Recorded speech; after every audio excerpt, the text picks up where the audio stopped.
President Trump also addressing those wiretapping claims last night as top leaders from his own party say there is no evidence. Let's go to our senior justice correspondent, Pierre Thomas, for more on that. Good morning to you, Pierre. Good morning, Amy. The president is holding on to the notion that he's right, not backing away from those tweets. Instead, it looks like he's digging in, preparing to fight.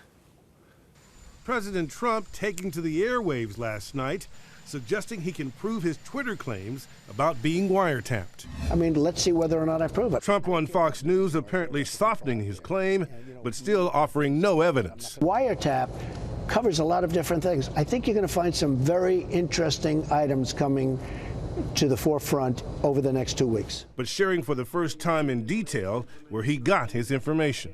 I've been reading about things. I read in, I think it was January 20th, a New York Times article where they were talking about wiretapping.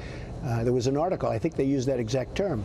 I read other things. I watched your friend Brett Baer the day previous where he was talking about certain very complex sets of things happening and wiretapping. I said, wait a minute, there's a lot of wiretapping being talked about.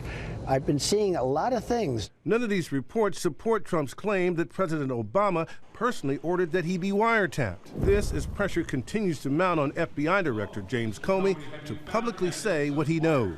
Director Comey, have you seen any evidence that President Obama wiretapped Trump Tower? No answer from Comey, but asked that same question, the Republican chairman of the House Intelligence Committee, Devin Nunes, had this extraordinary assessment of Trump's tweets. We don't have any evidence that that took place. And in fact, I don't believe, just in the last week of time, the people we've talked to, I don't think there was an actual tap of Trump Tower. So now you have to decide, as I mentioned to you last week, are you going to take the tweets literally? And if you are, then clearly the president was wrong. With the White House on defense this week as well, justifying those tweets using air quotes. He said very clearly, quote, wiretapping, in quotes. Last night, Trump backed Spicer's explanation. And don't forget, when I say wiretap, those words were in quotes.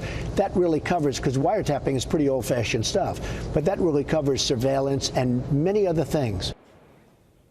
As for Director Comey, it's 3 days and counting before he appears before Congress to face questions about what Mr. Trump said. Monday, Comey's back to the Hill, this time for an open hearing. Amy? All right, Pierre, thanks.